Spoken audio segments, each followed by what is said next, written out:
Welcome to Swami Vivekananda Institute. My name is Saurabh Pathak and today I am going to start theory of rent. Theory of rent is a part of factor pricing. जो आपका chapter है factor pricing.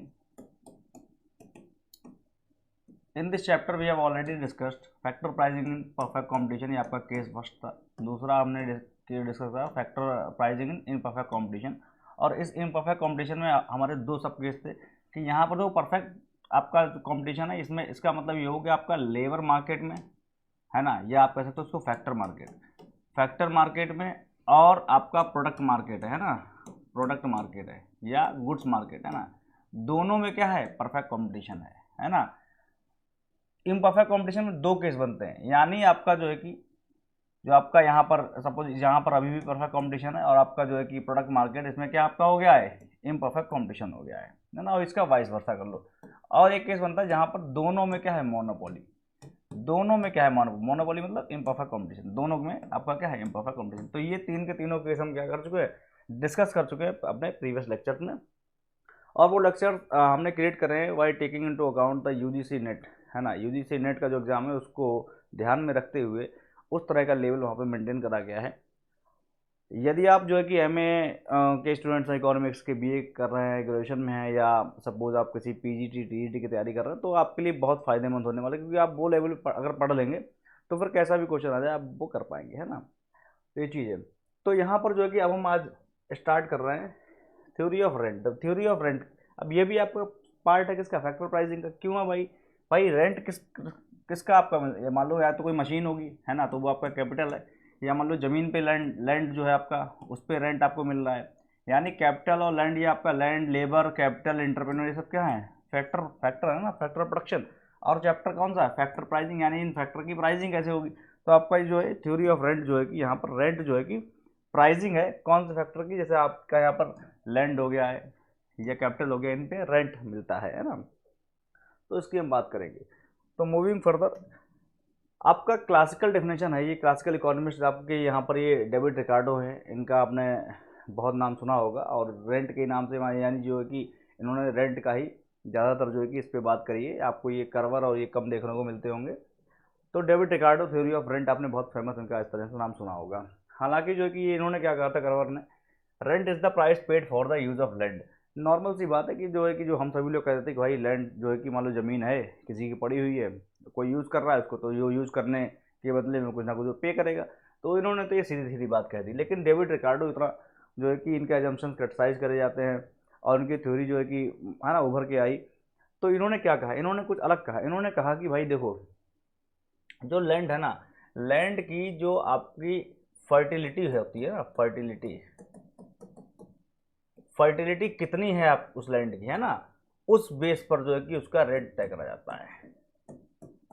और इन्होंने केवल और केवल land को agriculture में ही यूज़ करा. ये इनका क्रिटिसिज्म है, और बाकी चीज़ें हैं वो हम आगे देखेंगे. इन्होंने कहा कि जो फर्टिलिटी उसकी है, यानी उन्होंने कहा कि rent is that portion of the produce मतलब प्रोडक्शन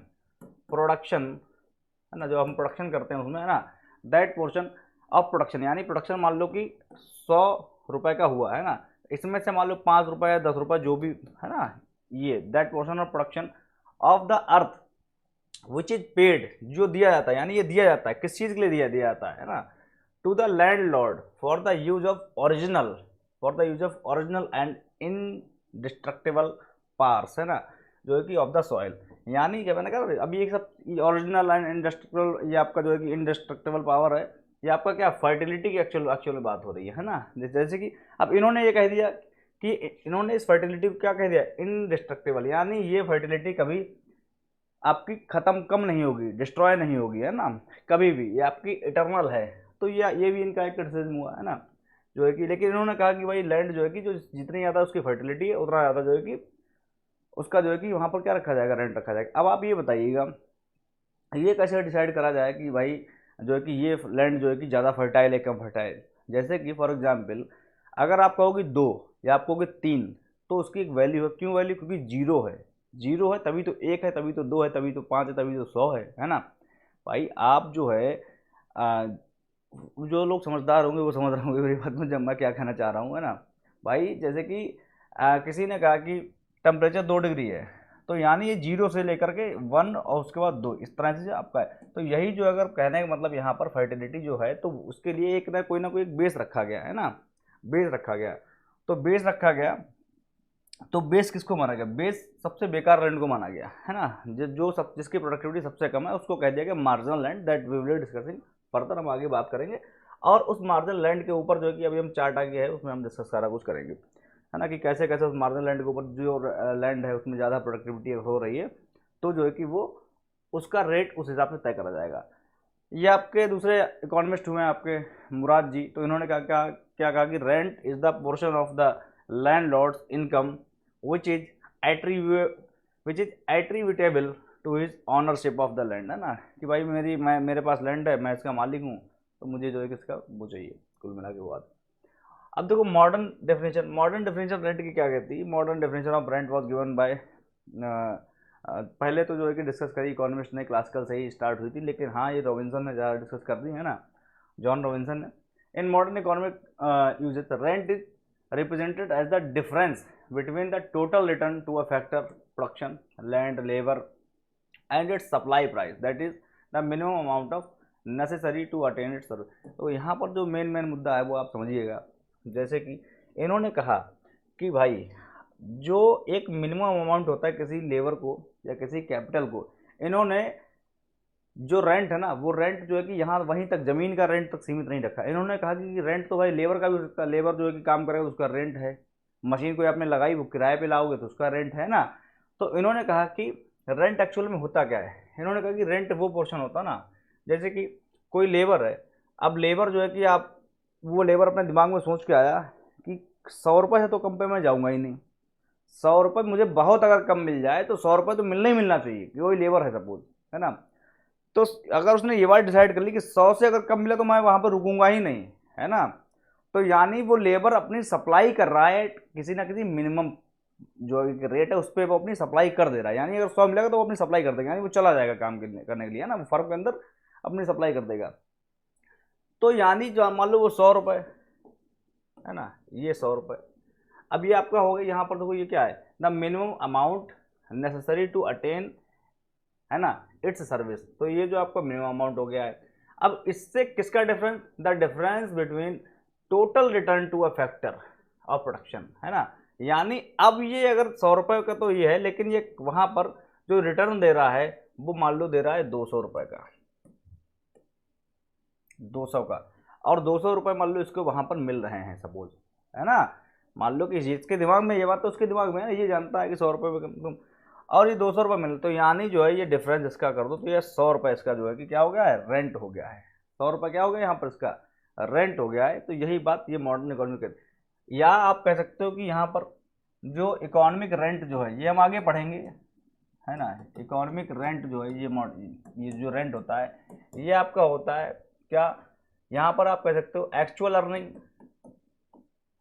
अर्निंग जो आपकी हो रही माइनस कौन सी अर्निंग आपकी, ट्रांसफ़र अर्निंग, इसको कहते हो ट्रांसफ़र अर्निंग, यानी जो है कि अगर इससे कम मिलेगा तो आप ट्रांसफ़र ले लो, यहाँ से चले जाओगे, है ना।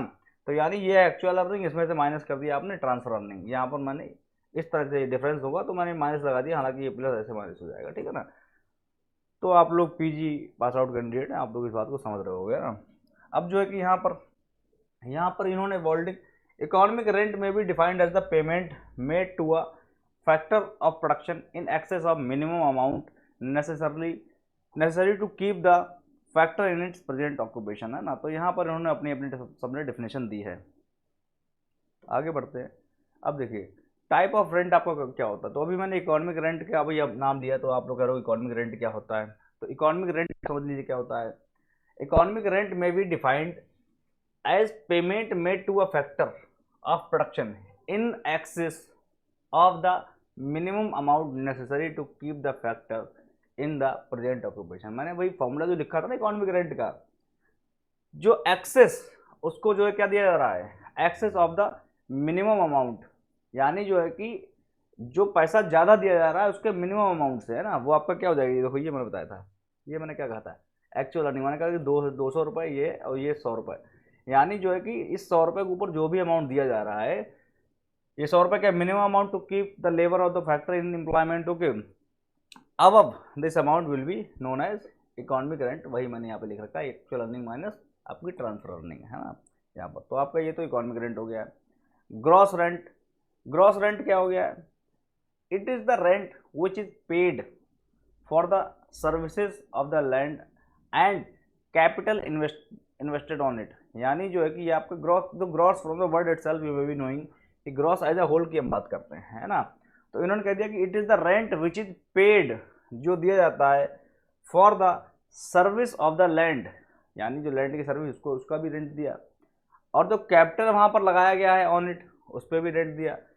इट इंक्लूड्स द फॉलोइंग, कौन कौन सा include? Payment for the use of आपका लैंड, दूसरा interest on the capital investment, जितना मशीन लगी उस पर भी रेंट जा रहा है, वेज ऑफ द लेबर, है ना, ways of the services of landlord for supervising the investment in the land. यानी जो है यहाँ पर इन्होंने कौन कौन सी बात कर दी, यहाँ पर आपकी बात कर दी कि लैंड की बात कर दी गई है, कैपिटल की बात कर दी गई और इंटरप्रेन्योर की बात कर दी गई है। ये तीन चीज़ें जो है कि आपके यहाँ पर किस में लिए गई हैं? ग्रॉस रेंट में ली गई हैं। और यहाँ पर आपका जो लेबर है वो भी आपका इसी में जाएगा, मतलब है ना, पूरा पूरा जो जितना खर्च हो रहा है, रेंट जा रहा है, वो सबका रेंट ही होता है वो। उसके बाद contractual rent, contractual rent contract होता नहीं, कॉन्ट्रैक्ट जो हो जाए, जो कॉन्ट्रैक्ट हो गया वही रेंट, है ना, तो वो वाली बात यहाँ पे हो जाएगी।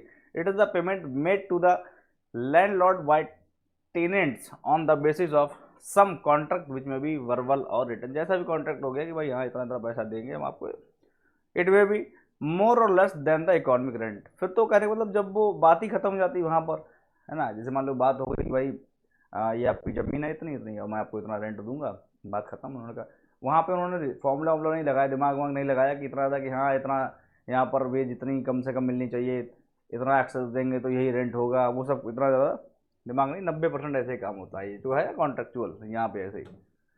तो देखो अब उसके बाद जो है कि स्कारसिटी रेंट, स्कारसिटी रेंट कहने का मतलब जो है कि भाई लैंड जो है वो स्कार्स है, ऐसा था नहीं कि लैंड जो है कि ज़मीन बढ़ रही है, लैंड जो है कि उतना ही है, कांस्टेंट है, लेकिन डिमांड उसकी जो है कि अनलिमिटेड है, बहुत ज़्यादा। हर व्यक्ति चाह रहा है कि मेरा भी मतलब 100 एकड़ ज़मीन हो जाए मेरे पास, है ना। तो स्कारसिटी लैंड की तो यानी स्कारसिटी है तो इसीलिए उसका प्राइस है, जितनी ज़्यादा डिमांड होगी उतना उसका प्राइस बढ़ जाएगा। It applies to the all the factors of the production who supply is less elastic. Less elastic का मतलब है भाई कि यहाँ पर ऐसा नहीं कि इलास्टिक है सप्लाई, इलास्टिक का मतलब जो है कि ऐसे चली जाए सप्लाई, मतलब जो है कि रुकी नहीं रही है ना। ये और क्वांटिटी तो यहाँ पर अगर क्वांटिटी है ये तो सप्लाई ऐसे जा रही है, यहाँ से सप्लाई चली, मतलब ऐसा नहीं, यानी लेस इलास्टिक हो ऐसे करके मान लो इस तरह से आपका इस तरह से सप्लाई जो है कि आपका it apply to all the factors of production who supply is less elastic scarcity rent, है ना, arises due to the scarcity of factor of production, है ना, ये चीज़ है। उसके बाद जो है कि डिफरेंशियल और सिचुएशनल रेंट, सिचुएशन के हिसाब से मान लो कि कोविड आ गया है ना, तो कोविड आ गया है तो जो है कि किराया जो है कि बहुत ज़्यादा उन्होंने बढ़ा दिया, है ना, कि भाई हम ऐसे रखें नहीं, हम पूरा रिस्क ले रहे हैं आपको यहाँ पे रखने का, सिचुएशन के हिसाब से जो रेंट हो गया। क्वाजी रेंट हाँ इंपॉर्टेंट है। क्वाजी रेंट क्या होता है? तो क्वाजी से आप याद कर लो इतना जो है कि क्वाजी मान लो कोई मशीन है, इतना आप याद कर लो ना, क्वाजी मान लो एक मशीन है, तो जो मशीन के ऊपर जो आपका एक तरह से रेंट लगता है ना, मशीन क्या होगी? मैन मेड, यानी क्वाजी में लैंड नहीं इंक्लूड करा जाएगा। जो मैन मेड जो आपके कैपिटल है, उस मैन मेड कैपिटल पे जो भी रेंट लगता है वो आपका क्या हो जाएगा? Quasi rent. According to Marshall quasi rent is the surplus earned by man made factors of production. अब इसमें कंडीशन क्या है? हुज सप्लाईज इन इलास्टिक, यानी जो है ऐसा नहीं होना चाहिए कि जो है कि उसकी सप्लाई इलास्टिक यानी बहुत ज़्यादा सप्लाई आ रही है, यानी सप्लाई उसकी रोक दी गई है, और मैन मेड प्रोडक्शन है और उसकी सप्लाई रुकी हुई है। अब सप्लाई मैन मेड प्रोडक्शन है, कैपिटल की सप्लाई कब रुक सकती है, कब कांस्टेंट हो सकती है? शॉर्ट रन में। तो यहाँ पर कह सकते हो आप कि शॉर्ट रन में जो मैन मेड प्रोडक्शन है उनके ऊपर जो रेंट लगता है वो उससे होता है कि आपका क्वाजी रेंट होता है ना। सप्लाई इन इलास्टिक और fixed in the short run but elastic in the long run, और लॉन्ग रन में तो आई आपका इलास्टिक हो ही जाएगा, नो इशू। उसके बाद जो यहाँ पर यही है आपका थ्योरी ऑफ रेंट। तो यहाँ पर एक मैंने रिकॉर्डिंग अभी आपको बताया, मॉडर्न था। अब हम इनको क्या करेंगे? डिटेल में डिस्कस करेंगे, क्योंकि उससे आपका काम नहीं चलने वाला, ब्रीफ के डिस्कशन से डिटेल में आप डिस्कस करिएगा, है ना। यहाँ पर क्लासिकल थ्योरी ऑफ रेंट और recording theory of rent. The recording theory of rent follows from the views of classical writers about the operation of law of diminishing returns to agriculture. In agriculture भाई क्या है? Law of diminishing return होते हैं। Classical authors आपके कौन कौन से हैं, West, Torrens, Malthus and Ricardo, each of them independently formulated the theory of differential rent. इन सब लोगों ने अपनी अपनी जो है कि डिफरेंशियल रेंट की थ्योरी जो है कि यहाँ पर बनाई। तो आप याद कर सकते हो, आपके वहाँ पर टॉरेंट भी थे, अगर क्वेश्चन आ जाए कि who were the classical economist who derived और जो है कि work on theory of rent, तो यहाँ पे आपके टॉरेंट्स हो गए, माल्थस हो गए, रिकार्डो और बेस्ट, यहाँ पर ये आपके थे classical economist. The classical theory of rent in the form presented and आपका इलेबोरेटेड बाय डेविड रिकार्डो, इसीलिए इनका बहुत ज़्यादा इन्होंने इलेबोरेट उसको करा, has become more popular through the ideas of all them concerning the land rent are fundamentally same। ठीक है ना। रिकार्डियन थ्योरी ऑफ रेंट यहाँ पर अब पढ़ते हैं, अब आपके आ गया Ricardian theory of rent. The portion of produce, वही डिफरेंशियल जो मैंने बताया था कि भाई जो आपका पोर्शन है प्रोड्यूस का, है ना, जो आपका जो है कि which is paid to the landlord for the use of the original and industrial power, जो आपका इंडस्ट्रक्चरल पावर होता है, जैसे जो है ना, जो मैंने आपको बताया था कि भाई फर्टाइल है वो, और फर्टाइल है और वो बढ़िया जो है कि आउटपुट दे रहा है ना, तो उसके हिसाब से उसका जो है कि रेंट रखा जाएगा। Ricardian rent is known as pure rent, इसको जो है कि अगर पूछा जाए कि प्योर रेंट किसे बनाया जाता है तो आपका रिकार्डियन रेंट हो जाएगा, है ना। The true economic rent is only payment for the use of land, it excludes interest on landlords investment. यहाँ पर जो है कि केवल लैंड की बात करी जाती है, बार बार बता रहा हूँ मैं, केवल लैंड की बात करी जाएगी यहाँ पर कैपिटल इन्वेस्टमेंट है, उस पर इंटरेस्ट वगैरह है, उसकी बात नहीं करी जाएगी। अब तो इनके एजम्पशन बहुत इंपॉर्टेंट है, एजम्पशन पर ही जो है कि क्रिटिसिज्म बाद में होता है इनके, और इनके एजम्पशन जो आप पढ़िएगा तब जो है कि इनकी थ्योरी आपको समझ में आएगी ज़्यादा, है ना। यहाँ पर the supply of land is fixed and exist, ये तो बात सही है, सप्लाई ऑफ लैंड क्या है, फिक्स है ना, and the existing quantity of land gifted by nature can not be increase और डिक्रीज। ये इनका एक अजम्पशन है कि लैंड की जो है कि क्वांटिटी जो है कि इंक्रीज और डिक्रीज नहीं करी जा सकती है।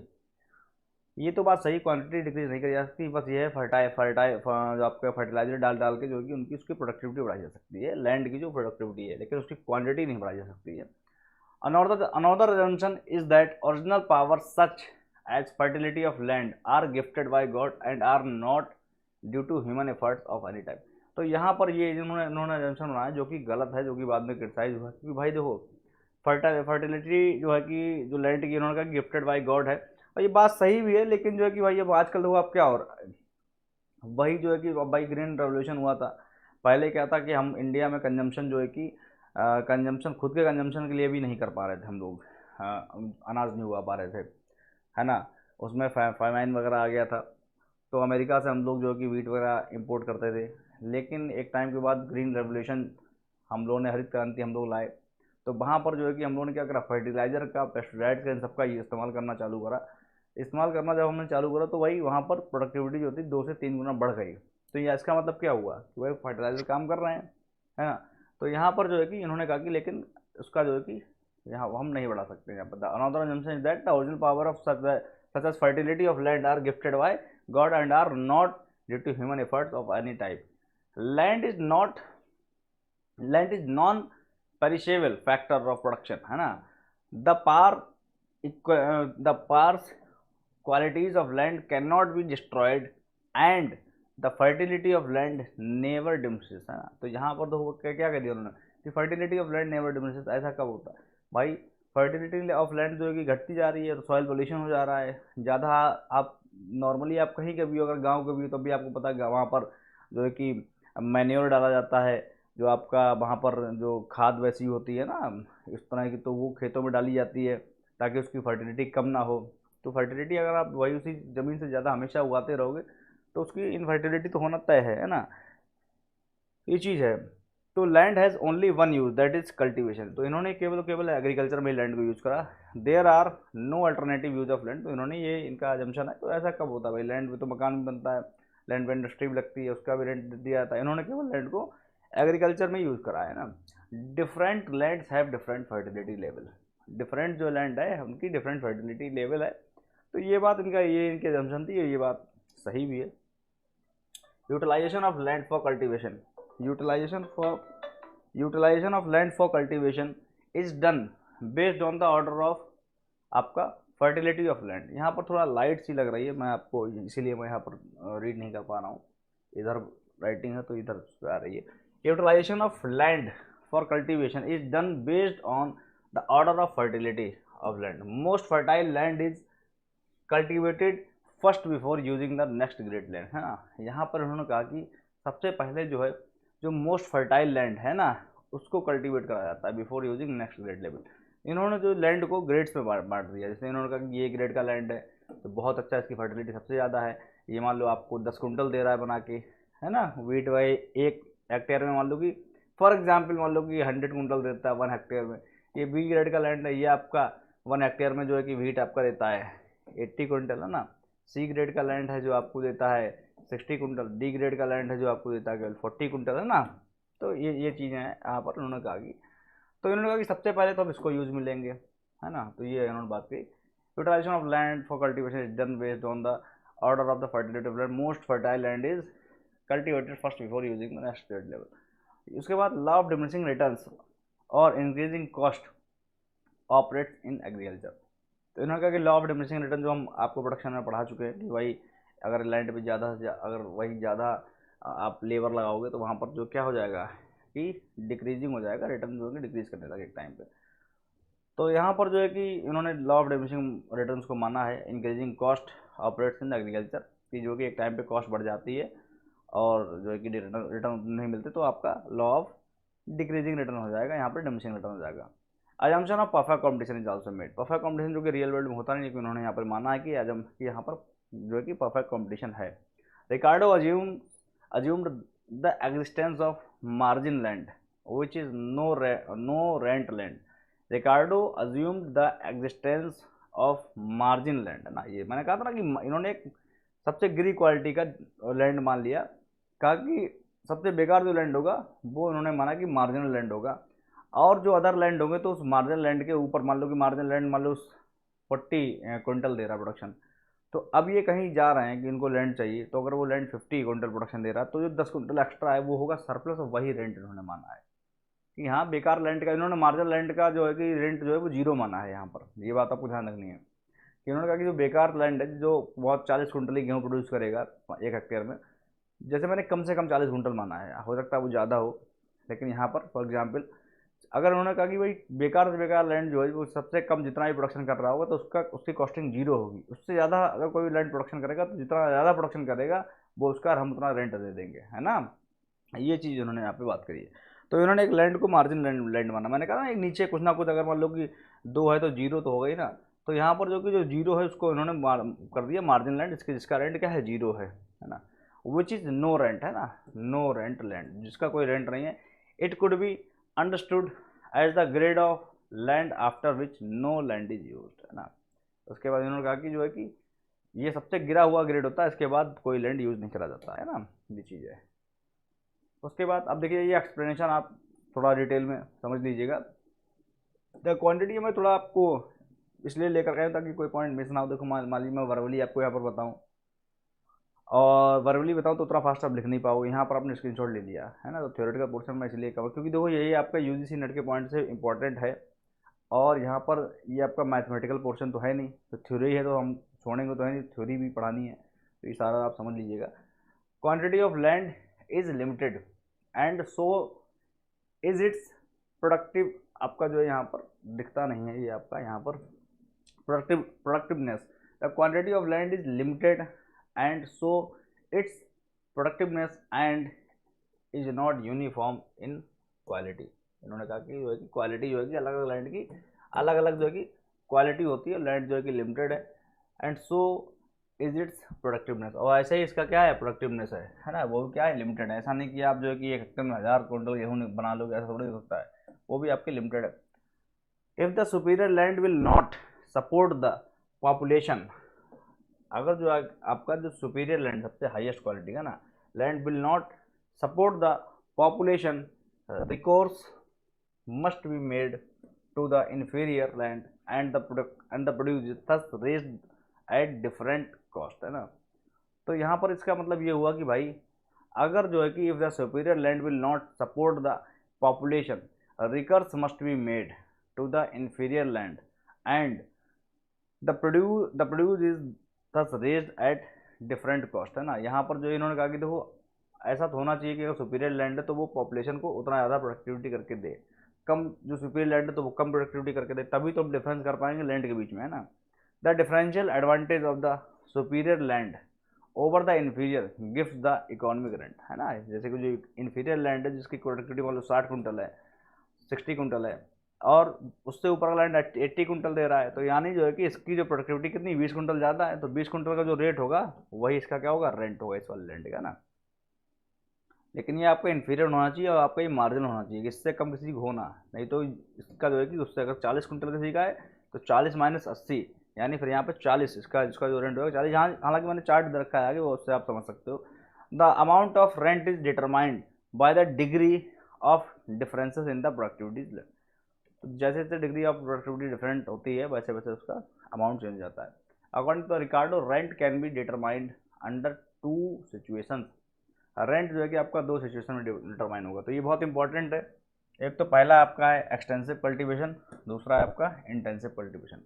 एक्सटेंसिव कल्टीवेशन में क्या होता है कि जो आपकी क्वांटिटी ऑफ लैंड है वो बढ़ा दी जाती है। अगर आपको प्रोडक्टिविटी बढ़ानी है तो क्वांटिटी ऑफ लैंड बढ़ा दी जाएगी। इंटेंसिव कल्टीवेशन में क्वांटिटी ऑफ लैंड ना बढ़ा करें, क्वांटिटी ऑफ लैंड क्या कर दिया जाएगा, एक तरीके से ऐसे करके कांस्टेंट रख दिया जाएगा। क्वांटिटी यानी सप्लाई ऑफ लैंड है, ये कांस्टेंट यानी क्वांटिटी ये है, तो ये बढ़ नहीं रही, यहीं पे सप्लाई यहीं पे हो गई है ना, रुक गई है, यहीं पे रुक गई है इतनी, और उसके बाद इस पर लेबर बढ़ाया जाएगा, है ना। तो अब आपका हो जाएगा इंटेंसिव कल्टीवेशन। पढ़ लेते हैं।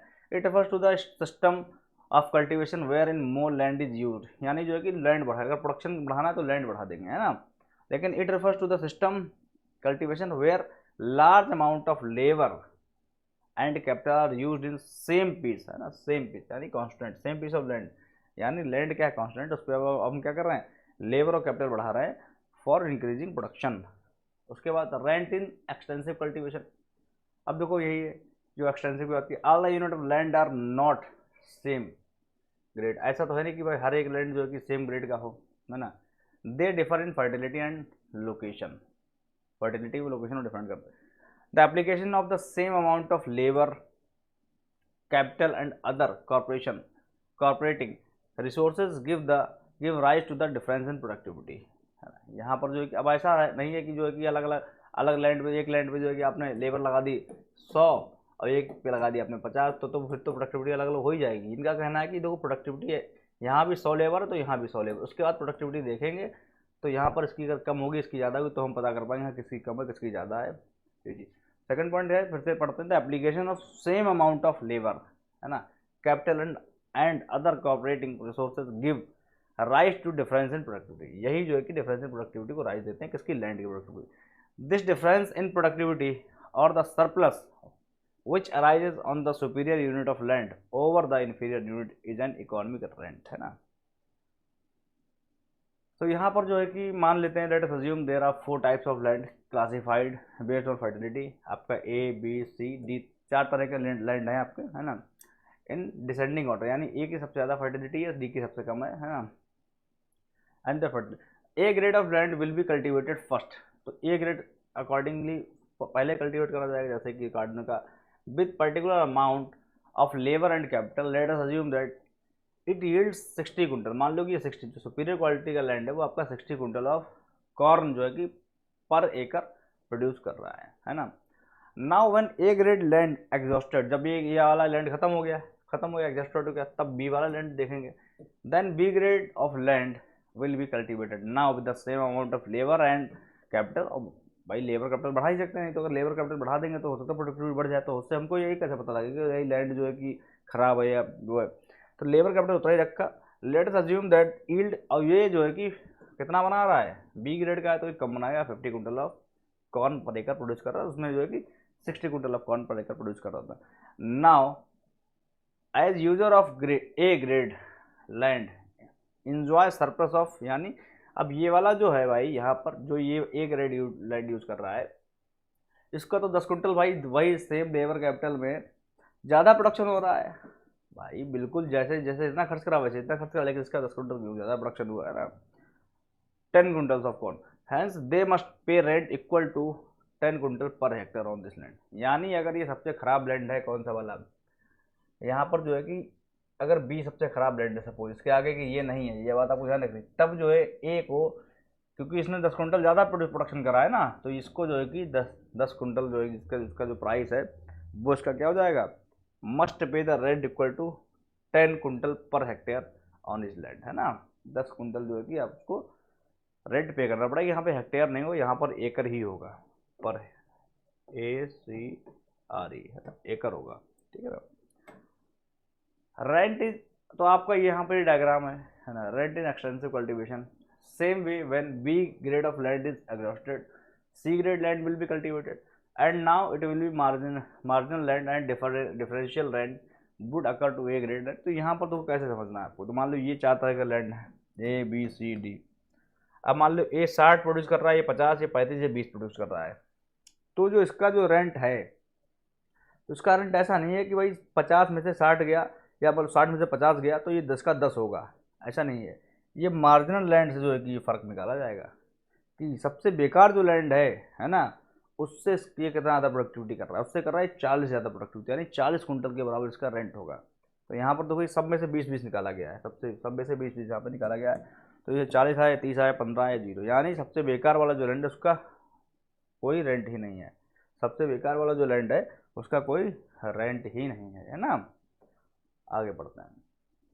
तो अब जो है कि यहाँ पर ये ऐसे निकाला गया, उसका कोई रेंट ही नहीं है। अब इसको अगर हम जो है कि ग्राफ में अगर आप समझोगे, तो ग्राफ में कैसे समझोगे, ये ABCD 4 तरह का लैंड है ना। अब ए क्या फर्टिलिटी, ए का कितनी प्रोडक्टिविटी भाई, 60। तो यहाँ पर जो है कि ये 10, 20, 30, 40, 50, 60 अगर हम लेंगे, तो यहाँ से जो है कि यहाँ तक इतना इसकी प्रोडक्टिविटी है ना, इतनी प्रोडक्टिविटी है। उसके बाद दूसरे वाले की प्रोडक्टिविटी कितनी भाई, यहाँ पर वो कितना दिखा, 40 दिखा रहा है, नहीं 50 दिखा रहा, 50 है ना ये वाला, 50 दिखा रहा है, तो यहाँ पर इसकी 50 प्रोडक्टिविटी है। उसके बाद उसकी जो है कि 40 प्रोडक्टिविटी है, 45 कितनी है, 35 है, फिर 20 है, ये 35 प्रोडक्टिविटी है और ये 20 प्रोडक्टिविटी है ना। तो ये मार्जिनल लैंड है, तो यहाँ पर इसका रेंट क्या होगा, rent on A grade land 60 में से 20, ये इतने में से ये वाला माइनस कर दिया, यानी इतना माइनस कर दिया 20, इतना जो है ये वाला, ये जो शेडेड है आपका है ना, ये रेंट हो गया है, इसका रेंट ये हो गया है, इसका रेंट ये हो गया है ना, इस तरह से इसका रेंट हो गया है। तो आई होप कि बहुत कठिन नहीं है, बहुत इजी है, आप समझ रहे होगे सारी बातें, इसलिए मैं बार बार रिपीट नहीं कर रहा हूँ। टोटल रेंट इन इकॉनमी, तो टोटल रेंट जो इकॉनमी में बहुत आपका कितना बन गया, ये पूरा रेंट बन गया है। टोटल रेंट जो आपका है इकॉनमी में, वो आपका ये रेंट बन गया है, ठीक ना भाई, इस तरह से आपका रेंट बन गया है पूरा, क्योंकि वो आपका मार्जिनल लैंड के ऊपर वो सारी ज़मीनें थी अच्छी वाली, तो उनका जो है कि उससे जितनी ज़्यादा वो पैदावारी कर रही थी, वो सब उनका क्या बन गया, रेंट बन गया है ना। अब देखो यहाँ पर होता क्या है, ये मैंने आपको यहाँ पर ग्राफ्स बना रखे, तो ये इंपॉर्टेंट है आपका, यही मेन है, वो आपका थ्योरेटिकल पोर्शन तो मैं पढ़ते पढ़ते सोने लगता हूँ, मैं सही बता दूँ। थ्योरेटिकल पोर्शन में मेरे आप पुराने लेक्चर, आप जो फैक्टर प्राइजिंग है, फैक्टर प्राइजिंग आपका परफेक्ट कॉम्पिटिशन, इम्परफेक्ट कॉम्पिटिशन, वहाँ पर थोड़ा मैथमेटिकल चीज़ें वहाँ पर थी, तो वो मैंने पढ़ाया हुआ है। तो वो मैंने एनर्जेटिक, मतलब अच्छा लगता है ना कि किस तरह से क्या चीज़ें, थ्योरी में ना पढ़ता हूँ ना, सही बताऊँ ना मैं पढ़ा पाता हूँ, मेरी ये चीज़ है। तो थ्योरेटिकल पोर्शन है तो कोई दिक्कत नहीं है, आप स्क्रीनशॉट लेके उनको समझ जरूर लीजिएगा ना। थ्योरेटिकल पोर्शन जो है कि मेरे थोड़ा बस से बाहर रहता है, तो यहाँ पर अब मुझे जान आ गई थोड़ा ये चार्ट डार्ट देख करके, तो मैं अब यहाँ पर समझा पाऊंगा आपके लिए, है ना। तो यहाँ पर rent can also be viewed as a difference between average revenue and average cost, है ना। अब देखो भाई, एवरेज रेवेन्यू तो रेंट को कैसे हम निकाल सकते हैं, तो एवरेज रेवेन्यू का मतलब हो गया है कि जो आप रेवेन्यू बना रहे हो, है ना, और उस पर जो आपकी कॉस्टिंग लग जा रही है, यानी जितना ज़्यादा रेवेन्यू बना रहे हो उतना वो आपका क्या होगा, रेंट होगा। अब आप ऐसे सोच के देखो, मान लो कि आप कोई प्रोडक्शन कर रहे हो, कोई ना कोई आप प्रोडक्शन कर रहे हो, तो उसमें आपने जो आपकी एवरेज कॉस्ट है वो आपने निकाल दी, लेकिन आपका एवरेज रेवेन्यू अभी भी ज़्यादा है, तो इसका मतलब ये यहाँ पे माना गया है कि वो आपका रेंट होगा, यानी जो है कि कुछ ना कुछ एक्स्ट्रा चीज़ होगी। तो यानी ये मान लिया गया कि जहाँ पर जो आपकी लोकेलिटी है, जो रेंट में एक लोकेलिटी का वर्ड आया था ना, तो जो आपकी लोकेलिटी है उस लोकेलिटी के हिसाब से आपका कस्टमर उतने पैसे में चीज़ ले जा रहा है, यानी वो, तभी तो लोकेलिटी के हिसाब से दुकानों के रेट अलग अलग होते हैं, रेंट अलग अलग होता है दुकानों के हिसाब से। तो यानी जो है कि भाई रेंट रेंट जो भी ज़्यादा है वो रेंट है ना।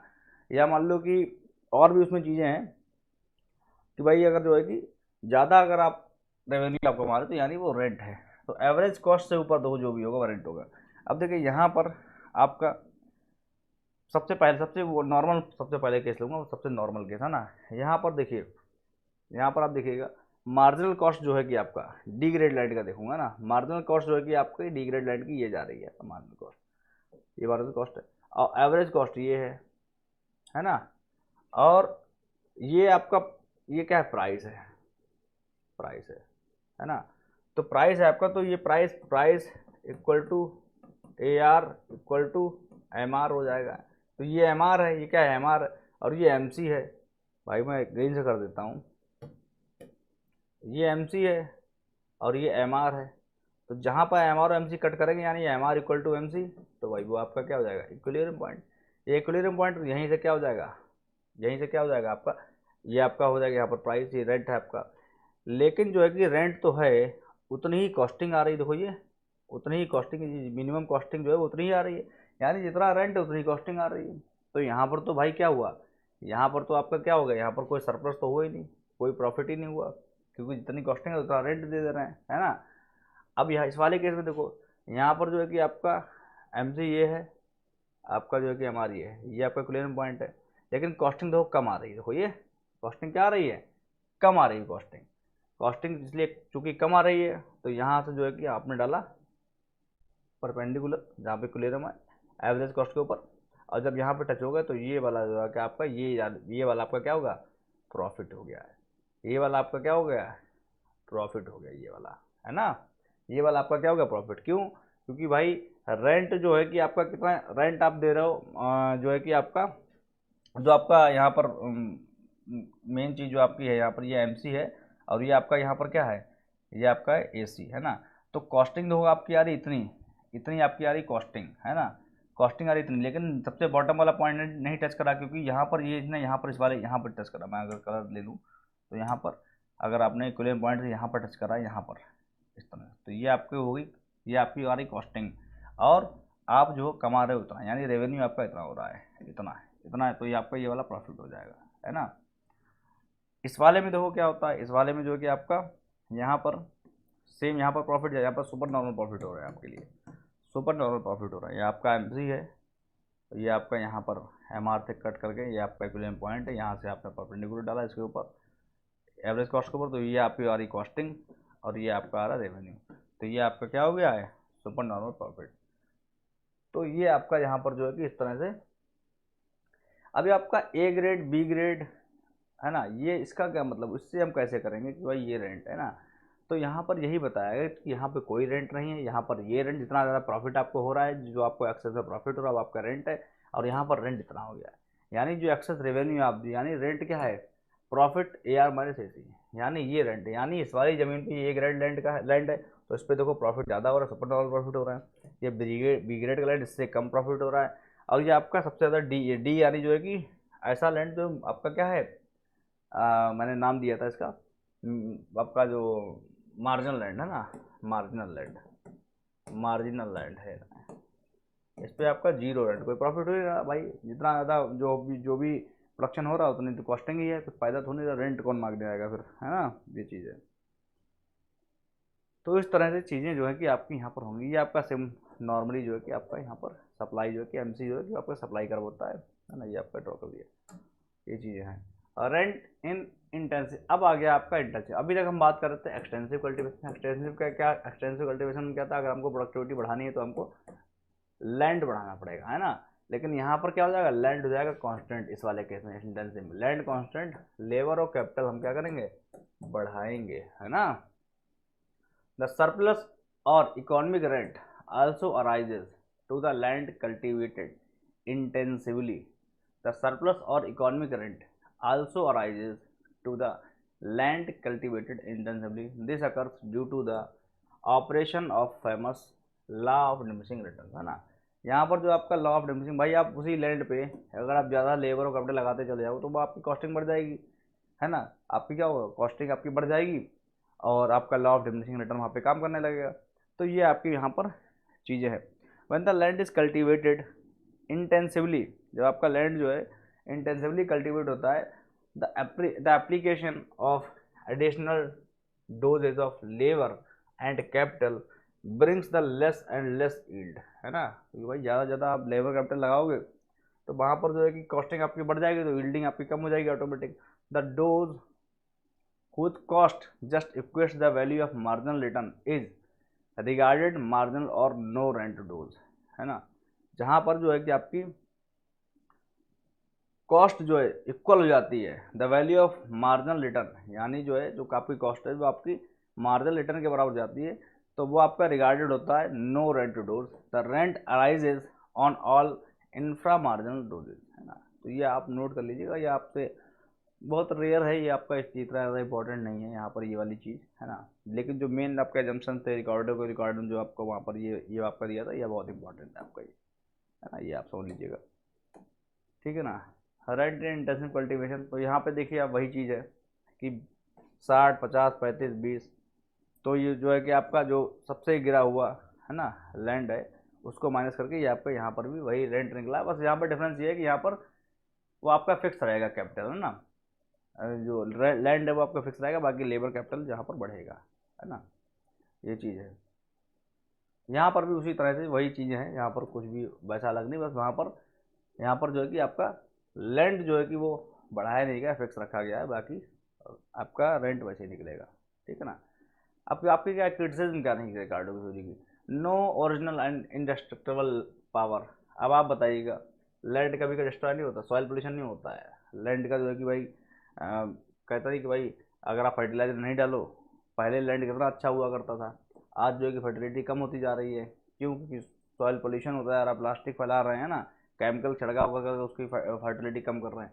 तो ऐसा नहीं, तो आपका इंडस्ट्रियल पावर होती है लैंड में, डिस्ट्रक्टिबल होता है ये, है ना। इंडस्ट्रियल पावर आपकी नहीं होती लैंड में, तो ये आपका एजम्पशन गलत हो जाएगा, तो ये आपका क्रिटिसाइज करा गया। Wrong assumption of no rent land, भाई लैंड कितना भी बुरा हो आप फिर जाओ कहीं पे आप फ्री में जो है कि लैंड लेके दिखा पाओ, बेकार से रेगिस्तान में पहुंच जाओ, वहाँ भी बनाने लगोगे भाई आ जाएंगे वो लोग, अरे भाई यहाँ तो हम कार वार चलाते हैं, कैसे ले लिया आपने ये, है ना। तो जो है कि समझ रहे हो आप कि भाई यहाँ ऐसा कोई लैंड नहीं जिसका जो है कि फ्री हो बिल्कुल, है ना। हर कोई बेकार से बेकार लैंड भी उसका कोई ना कोई रेंट होता है, चाहे भले वहाँ पे आप कार पार्किंग बना दो, कुछ बना दो, है ना। ये होता नहीं है रेंट एंटर इनटू प्राइस। अब जो है कि इन्होंने कह दिया कि रेंट जो है प्राइस में एंटर नहीं करता है, इन्होंने कहा था रिकार्डो ने कहा कि रेंट जो है वो प्राइस में एंटर नहीं करता है। प्राइस में एंटर मतलब जैसे कोई फर्म प्राइस तय करती है ना, तो इन्होंने कहा कि अगर रेंट बढ़ जाएगा तो ये अपना प्राइस नहीं बढ़ाएंगे, यानी रेंट जो है रेंट को प्राइस में शामिल नहीं करेंगे। लेकिन ऐसा क्यों भाई, ऐसा करेंगे जरूर भाई। रेंट अगर किसी का बढ़ जाएगा तो वो अपना प्राइस बढ़ा देगा, वो कहेगा भाई खर्च निकालेंगे हमारा जो रेट है वही तो बढ़ाएंगे प्रोडक्ट का, वहीं से तो खर्च निकलेगा। इन्होंने कह दिया कि रेंट को प्राइस में एंटर नहीं करता है, इन्होंने कह दिया प्राइस को देख कर रेंट पहले रख लिया जाता है, प्राइस को देख के पहले रेंट रख लिया जाता है और जो है कि वहाँ पर रेंट जो है कि प्राइस में एंटर नहीं करता है। तो यहाँ पर रेंट जो है प्राइस में एंटर करता है भाई। Wrong assumption of perfect competition, perfect competition होता ही नहीं है, तो इन्होंने कहा परफेक्ट कॉम्पिटिशन है। परफेक्ट कॉम्पिटिशन क्या है, सब कुछ बढ़िया हो, इक्विलिब्रियम में हो, सब सेटिस्फाइड हो, ऐसा कभी नहीं होता है। ऑल आपका जो है कि लैंड आर इक्वली फर्टाइल, गलत बात है। कोई कोई लैंड जो है कि आपका जो है कि यहाँ पर कम फर्टाइल होता है, कोई ज़्यादा फर्टाइल होता है ना। तो ये आपका जो है कि यहाँ पर क्रिटिसिज्म है हिस्टोरिकली रॉन्ग, है ना। हिस्टोरिकल पहले हिस्ट्री अलग थी, उससे पहले भी हिस्ट्री अलग थी, तो यहाँ पर कुछ जो आपके इकोनॉमिस्ट थे उन्होंने इसको हिस्टोरिकली रॉन्ग बताया। निगलेक्ट द स्कार्सिटी प्रिंसिपल, इन्होंने स्कार्सिटी की बात ही नहीं करी कि स्कार्सिटी लैंड की कमी है इसीलिए लैंड का रेट होता है। इन्होंने कहते सीधे सीधे तो पावर होता है लैंड का, उसी के हिसाब से उसका रेंट होता है। Rent is not only for land, इन्होंने कहते हैं लैंड जो है केवल और केवल कल्टिवेशन के लिए होता है, ऐसा नहीं होता भाई। लैंड के लिए घर मकान दुकान सब कुछ बनता है ना। Difficulty in measurement of productivity, अब कैसे का प्रोडक्टिविटी निकालोगे बताओ, है ना।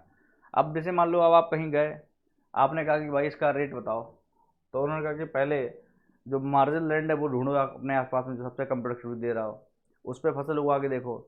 मान लो अगर उस पर फसल 5 कुंटल उगे और फिर मेरे पे उगाना, मेरे पे मान लो अगर 10 कुंटल उगे तो 5 कुंटल ज़्यादा मेरे पे उग रही है, ये फिर आप रेंट देना। ऐसे कोई कहता है बताइए आप, ये कभी आपने मान लो कि फिर तो साल 2 साल तो ये चेकअप चलता रहेगा वहाँ पे फसल उगा हुआ के। तो यहाँ पर ये सब नहीं होता है, तो ये बस की बात है। Difficulty in measurement of productivity only due to the original fertility. तो ये आपके क्या थे यहाँ पर। अगले चैप्टर हम भाई मॉडर्न थ्योरी ऑफ रेंट की बात करेंगे, अभी हम modern theory of rent discuss कर रहे हैं, तो वहाँ पे हम अगले चैप्टर में मॉडर्न थ्योरी ऑफ रेंट की बात करें अगले लेक्चर में, है ना। तब तक के लिए अपना ध्यान रखिएगा, पढ़ते रहिएगा, कीप ऑन प्रैक्टिसिंग। मिलते हैं आपको नेक्स्ट सेशन में। यूजीसी नेट का एग्ज़ाम आने वाला है, तो हर तरह से आप पढ़िए, लग करके पढ़ाई करिएगा, क्योंकि एग्ज़ाम थोड़ा टिपिकल होगा। मैं टिपिकल होगा तो भाई इसलिए कोई डरिए मत, अलर्ट हो जाइएगा और अच्छे से पढ़ाई करिएगा, है ना, क्योंकि भाई एग्ज़ाम का लेवल जो है वो टफ होता चला जा रहा है यूजीसी नेट का ना। ठीक है, thank you so much, take care, bye bye, जय हिंद, जय भारत।